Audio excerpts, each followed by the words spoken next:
Hello my dear friends, स्वागत है आप सभी लोगों का एक और बेहतर वीडियो में। जितने विद्यार्थी कक्षा 10 में और यूपी बोर्ड 2026 में गणित की तैयारी कर रहे हैं, उन सभी विद्यार्थियों के लिए ये वीडियो काफ़ी इम्पोर्टेंट होने वाला है। इस वीडियो में हम लोग अति महत्वपूर्ण प्रश्न के बारे में बात करने वाला है। ठीक है, गणित में हर साल आने वाला ये प्रश्न होंगे। ठीक है, यानी ऐसे प्रश्न जो है वो गणित में आपको हर साल देखने को मिलता है। तो चलिए इस वीडियो को बिना देरी करते हुए वीडियो को स्टार्ट करते हैं। तो जैसा कि आप लोग यहाँ पर देख सकते हो, ये दिया गया है आपका पहला प्रश्न। ठीक है, और पहले प्रश्न में आपसे क्या पूछ रहा है, कह रहा है अभाज्य गुणनखंड विधि द्वारा। यहाँ पर देखिए ये 6 नहीं है, ये 5 है, तो इसको आप लोग समझिएगा। ये 657 लिखा है और 963 का एलसीएम एंड एचसीएफ याद कीजिए। तो यही आपसे पूछ रहा है। तो चलिए सबसे पहले हम लोग यहाँ पे लिखेंगे सॉल्व। ठीक, क्या लिखेंगे, सॉल्व। सॉल्व लिखने के बाद अब हमें सबसे पहले करना होगा, ये जो 657 लिखा है, ठीक है, क्या लिखा है, 600 यहाँ पर 57 लिखा है, इसका हमें करना होगा अभाज्य गुणनखंड करना होगा। तो इसका देखिए अभाज्य गुणनखंड क्या होगा, यानी 657 का जब अभाज्य गुणनखंड करेंगे हम लोग तो कुछ इस तरीके से इसका होगा, 3 गुणे में 3 और गुणे में कितना हो जाएगा, गुणे में हो जाएगा 73 हो जाएगा। तो ये इसका अभाज्य गुणनखंड हो जाएगा। आप चाहे तो चेक भी कर सकते हो। ठीक है, अब दूसरे नंबर पे जो हमारा दिया गया है वो दिया गया है 963। अब इसका देखिए अभाज्य गुणनखंड क्या होगा, तो इसका अभाज्य गुणनखंड होगा 3 गुणे 3। ठीक है, और गुणे में आपको लिखना होगा कितना, 107, 107। तो ये हो गया इसका अभाज्य गुणनखंड। तो अभाज्य गुणनखंड निकालने के बाद अब हमें जो है निकालना होता है, वो सबसे पहले निकालना है एचसीएफ। तो एचसीएफ निकालने के लिए हमें क्या करना होता है, जो संख्या दोनों संख्या में होगी वही होता है हमारा एचसीएफ। ठीक है, जैसे अगर हम बात करें तो यहाँ पर एक 3 है, एक 3 इसमें भी है, तो यहाँ पर हम एक 3 को लिख लेते हैं इनटू।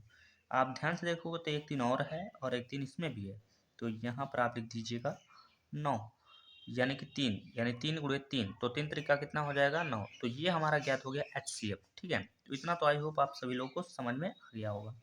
अब हम बात करेंगे एलसीएम के बारे में, यानी एलसीएम को कैसे निकालेंगे। तो एलसीएम को निकालने के लिए क्या करना होगा आप सभी लोगों को, तो देखिए जब आप एलसीएम निकालते हो तो एचसीएफ आपका कितना निकला है, 9 निकला है, तो इसी 9 को लिख दीजिए। उसके बाद आपका इसमें संख्या क्या बचा हुआ है, तो अभी 73 बचा हुआ है, तो 73 हम लिखेंगे। और जो 963 था उसमें क्या बचा है, तो 107। अब ये बचा ये हम क्या बात कर रहे हैं, क्योंकि ये जो 3 थे तो ये तो हमने निकाल लिया था, एचसीएफ में कन्वर्ट कर दिया था, और एचसीएफ हमने डायरेक्ट यहाँ पर बिठा दिया। तो ठीक है, आप चाहे तो डायरेक्ट भी कर सकते हैं जैसे आपको आता है। इसका आप पूरा गुणा करते हो तो इसका जो गुणा होगा वो आ जाएगा 70, ठीक है, 299, कुछ इस तरीके का इसका जो है आ जाएगा एलसीएम। तो आई होप आप सभी को हमने यहाँ पर एचसीएफ भी बता दिया और एलसीएम भी बता दिया, बस इसमें यही दोनों पूछा था, तो ये हमने आसानी से ज्ञात कर लिया। तो चलिए अब हम लोग बढ़ते हैं अपने नेक्स्ट क्वेश्चन की ओर।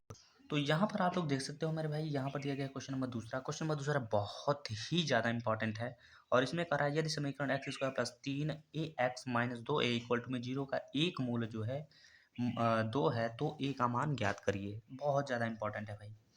तो इसमें सबसे पहले हम लोग क्या लिखते हैं यहाँ पर, सॉल्व या फिर हल, जो भी आप चाहे कह लो। ठीक है, तो उसके बाद जो हमारा इक्वेशन दिया गया है हम इक्वेशन को लिखेंगे। तो यहाँ पर दिया गया एक्स स्क्वायर और प्लस में क्या दिया गया यहाँ पर 3a, यक्स दिया गया है, माइनस में दिया गया है 2a, इक्वल टू में क्या दिया गया है, तो 0 दिया गया है। अगर एक मूल क्या है, एक, यानी x बराबर यहाँ पर 2 है। कहने का मतलब x का जो मान होगा वो आपको 2 रखना होगा। तो यहाँ पर x दिखाई दे रहा है हमको, तो यहाँ पर हम क्या रखेंगे, 2 रखेंगे, और यहाँ पर 2 का क्या हो जाएगा, स्क्वायर हो जाएगा, प्लस यहाँ पर हो जाएगा 3 इंटू a, यहाँ पर गुणा लगा दीजिए और x का मान यहाँ पर साफ साफ दिखा दीजिए ताकि अलग समझ में आए। ठीक है, माइनस में यहाँ पर 2a इक्वल टू में क्या हो जाएगा, तो 0 हो जाएगा। अब 2 का वर्ग यहाँ पर करेंगे तो 2 दूना 4, 3 दूना का यहाँ पर हो जाएगा 6a, माइनस में यहाँ पर हो जाएगा 2a इक्वल टू कितना हो जाएगा, तो 0 हो जाएगा। अब क्या करिएगा, तो 4 प्लस ये 6a में से 2a घटाएगा तो यहाँ पर आपका जो बचेगा तो 4a बचेगा और इक्वल टू में 0 हो जाएगा। अब 4 को हमें पंचांतर करना होगा, तो 4 जब पंचांतर होगा तो यहाँ पर 4a और बराबर में माइनस में 4 बचेगा, क्योंकि साइड चेंज किया ना। तो अब a का मान निकालना है, तो लिखेंगे a बराबर माइनस में 4 और ये वाला जो 4 है इसके नीचे हो जाएगा, भाग के रूप में चला जाएगा। तो तो ए बराबर ये भाग दीजिएगा तो ये कट जाएगा -1 बार में, ठीक है। तो आई होप आप सभी लोगों को ये क्वेश्चन समझ में आ गया होगा, ठीक है। तो चलिए समझते हैं क्वेश्चन नंबर तीसरे को। यहाँ पर देख सकते हैं ये दिया गया आपका क्वेश्चन नंबर तीसरा। क्वेश्चन नंबर तीसरा भी बहुत ज़्यादा इंपॉर्टेंट क्वेश्चन है, ठीक है। कह रहा है गुणनखंड द्वारा समीकरण 2x² - 5x + 3 = में 0 के मूल ज्ञात कीजिए। इसमें मूल ज्ञात करना है, ठीक है। तो क्वेश्चन तो बहुत ज़्यादा इंपॉर्टेंट है और आसान भी है, ठीक है। ऐसा हम कुछ नहीं बोल सकते हैं कि कठिन है।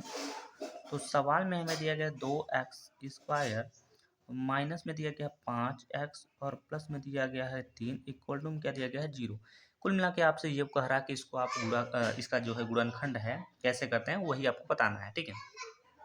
तो x² के साथ अगर आप ध्यान से देखोगे तो एक संख्या है, तो इस संख्या का गुणा हम लास्ट में करेंगे तो यहाँ पर टोटल संख्या आ जाएगा 6। अब आपको पहाड़ा पढ़ने पर जो है 6 आना चाहिए और उसे घटाने या फिर जोड़ने पर जो है 5 आना चाहिए। तो कहने का मतलब अगर हम 5 का पहाड़ा एक बार 6 का पहाड़ा एक बार पढ़ेंगे तो 6 कम 6 आएगा और 6 में से 1 को हटा देंगे तो हमें 5 प्राप्त हो जाएगा। तो देखिए अब क्या करिएगा, तो यहाँ पर लिखिएगा 2x², इसको तो ज्यों का त्यों करेंगे, माइनस यहाँ पर क्या करेंगे, यहाँ पर लिखेंगे 6x और प्लस में यहाँ पर क्या लिखेंगे, केवल x लिखेंगे। एक का मतलब होता है ओनली फॉर x, क्योंकि अब x मान लीजिए कि एक x लिखेंगे और x से गुणा 1 में कराएंगे तो यहाँ पर केवल x हो जाएगा और प्लस में यहाँ पर कितना हो जाएगा, तो 3 हो जाएगा, इक्वल टू में क्या हो जाएगा, 0 हो जाएगा। अब इन दोनों में हम कॉमन लेंगे तो यहाँ पर कॉमन जो हमारा निकलेगा वो 2x निकलेगा, ठीक है। तो अब यहाँ पर हमारा x और माइनस में 2 से ये कटेगा 3 बार में, तो ये हो जाएगा कुछ इस तरीके से। इन दोनों में अगर कॉमन हम देखेंगे तो कोई संख्या नहीं मिल रहा है तो 1 मिलेगा। और अब हम क्या करेंगे, ठीक है, ठीक है। तो देखिए इस तरीके से आपका ये वाला खंड जो है वो लग नहीं पाएगा, ठीक है। अगर हम, क्योंकि जो आपका 6 है वो 6 के अलावा आपको एक और पहाड़ा मिलता है 2 और 3 में, ठीक है। तो ये वाला हमने करके यहाँ पर थोड़ा सा यहाँ पर गलती कर दिया, तो इसको हम लोग सुधारने वाले हैं। तो आप क्या करिएगा, इस लाइन को और इस लाइन को आप यहाँ से कट कर लीजिएगा, ठीक है। इसलिए मैं माफ़ी चाहता हूँ क्योंकि ये खंड हमने गलत ले लिया है। तो क्योंकि इस वाले खंड से चलेंगे तो हमारा आंसर जो है गलत आ जाएगा। तो आई होप आप सभी लोग समझ पा रहे होंगे, ठीक है। तो चलिए अब अगले वाले स्टेप से आप नोट करिएगा, यहाँ से हम चलिए कर रहे हैं।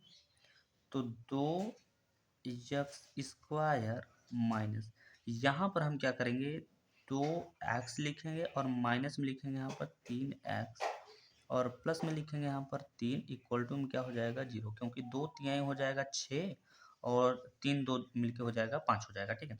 अब इसमें हम कॉमन अगर देखें तो यहाँ पर 2x हमें कॉमन मिल रहा है, तो यहाँ पर x माइनस में 1 बचेगा।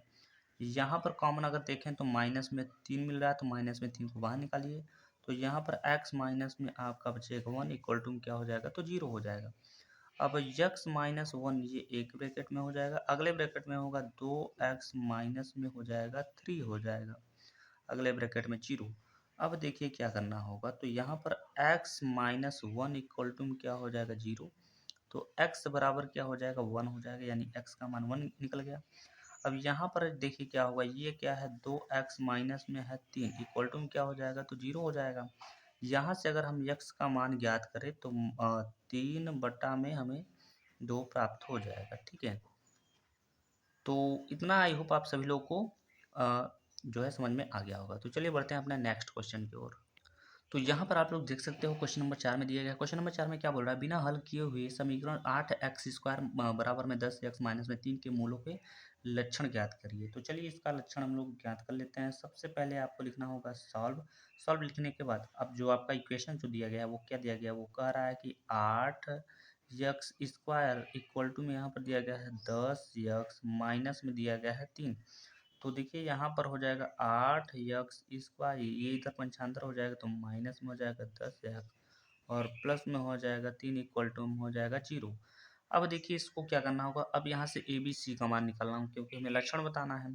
तो यहाँ से हम ए का मान निकालेंगे। अब ए का मान कैसे निकालते हैं, जो x² का गुणांक होता है उसको हम बोलते हैं ए, और उसके बाद पी का मान होता है जो x का गुणांक होता है यानी माइनस में 10, और सी का मतलब कांस्टेंट, कांस्टेंट मतलब कोई संख्या, जैसे कि सिंगल संख्या, यहाँ पर 3 दिए गए हैं। तो ये हो गया। अब हम एक फार्मूला इसके बाद लगाते हैं, विविक्तीकरण डी बराबर बी स्क्वायर माइनस में 4 इंटू ए सी, ये फार्मूला है आपका। जिसमें से b का मान कितना दिया गया है, माइनस में 10 दिया गया, तो माइनस में 10 का क्या कर दीजिएगा, स्क्वायर कर दीजिएगा। माइनस में यहाँ पर 4 इंटू ए का मान कितना दिया गया, तो 8 दिया गया, इंटू सी का मान कितना दिया गया, तो 3 दिया गया है। तो 10 का गुणा 10 में करेंगे तो 10 दाम 100 हो जाएगा, 8 त्रिक 24 हो जाएगा, और 20 24 चौका कितना हो जाएगा, 96 हो जाएगा। ठीक है, 24 चौका कितना होता है, 96 होता है। 4 चौक 16 से लगा 1, 4 9 8 1 9, 24 चौका 96, और आप घटाओगे तो यहाँ पर घटकर आपका आएगा 4। तो ये जो 4 है, यानी जो मूल है आपका कैसा है, वास्तविक है, कैसा है, वास्तविक है एवं असमान है, ऐसा लिखिएगा, असमान। तो मूल क्या है, वास्तविक है, और क्या है, असमान है। इतना आपको लिखना होगा, तब जाके ये आंसर आपका पूरा हो जाएगा। ठीक है, तो आई होप आप सभी लोगों को ये क्वेश्चन समझ में आ गया होगा। तो चलिए बढ़ते हैं अपने नेक्स्ट क्वेश्चन की ओर। तो यहाँ पर आप लोग देख सकते हैं क्वेश्चन नंबर 5 में दिया गया है, यदि समीकरण 3y² माइनस 12y प्लस में m इक्वल टू में 0 के मूल बराबर हो तो m का मान ज्ञात कीजिए। तो ये भी क्वेश्चन बहुत ज़्यादा इंपॉर्टेंट है, इसको भी हम लोग सॉल्व कर लेते हैं भाई। ठीक है, तो देखिए सबसे पहले हम क्या उतारेंगे, जो उतारेंगे वो उतारेंगे भाई 3y² माइनस में दिया गया है यहाँ पर 12y, और प्लस में दिया गया है m इक्वल टू में दिया गया है 0 के मूल बराबर है।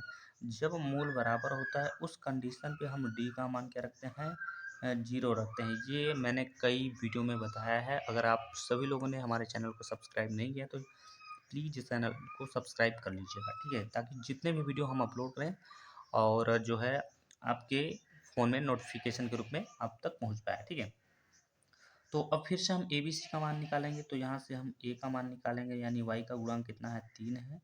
बी का मान निकालेंगे, यानी केवल वाई का गुणांक, यानी y² का गुणांक 3 रहा, और y का गुणांक कितना, माइनस में 12, और सी का मान यानी कि m हो जाएगा। ठीक, तो ये हो चुका है। तो अब फार्मूला हम d बराबर लिखेंगे b² माइनस में 4ac। तो d का मान तो हमें 0 रखना होगा, क्योंकि हम पहले ही बता चुके हैं। और b का मान कितना हो जाएगा, माइनस में यहाँ पर कितना है, 12 है, तो लिखेंगे माइनस में 12 का स्क्वायर, माइनस में यहाँ पर 4 इंटू ए का मान है 3, इंटू सी का मान कितना है, तो m है। तो यहाँ पर लिखिएगा 0 बराबर, इसका वर्क करिएगा तो 144 माइनस 4 3 12 हो जाएगा, और 12 क्या हो जाएगा, m हो जाएगा।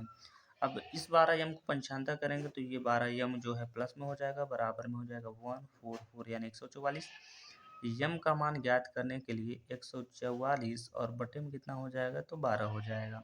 ठीक है, अब क्या करिए, यम बराबर 12 से ये भाग दीजिएगा तो ये 12 बार में पूरा कट जाएगा, और इस तरीके से ये हो जाएगा आपका करेक्ट आंसर। ठीक है, तो चलिए इस वीडियो का लास्ट क्वेश्चन, क्वेश्चन नंबर 6 को देख लेते हैं। ये भी बहुत ज़्यादा इंपॉर्टेंट है आप लोगों के लिए। ठीक है, कह रहा है यदि समीकरण 2x² प्लस 2x माइनस 3 के स्क्वायर का एक मूल -3 है तो k का मान ज्ञात कीजिए। ये क्वेश्चन ऐसा ही सेम टू सेम क्वेश्चन मैंने पहले बता दिया है। तो यहाँ पर आपको लिखना होगा सॉल्व लिखने के बाद आपका जो इक्वेशन है 2x² और प्लस में यहाँ पर दिया गया है 2x माइनस में यहाँ पर दिया गया 3 इक्वल टू में 0।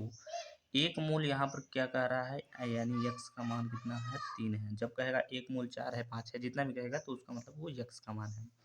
तो अब हम देखिए क्या करेंगे, तो यहाँ पर है 2 तो लिखेंगे इंटू एक्स का मान कितना है, माइनस में 3 है, तो माइनस में 3 का कर दीजिए स्क्वायर, प्लस में यहाँ पर कितना है 2 इंटू यक्स का मान कितना है, तो माइनस में 3, और माइनस में ये वाला 3 इक्वल टू में क्या हो जाएगा, तो 0 हो जाएगा। यहाँ पर करिए 2 3 का वर्क करेंगे तो 3 3 का 9 हो जाएगा। ठीक है, अब यहाँ प्लस माइनस माइनस हो जाएगा, 3 दूना का हो जाएगा 6, और माइनस में हो जाएगा 3 इक्वल टू में क्या हो जाएगा, यहाँ पर 0।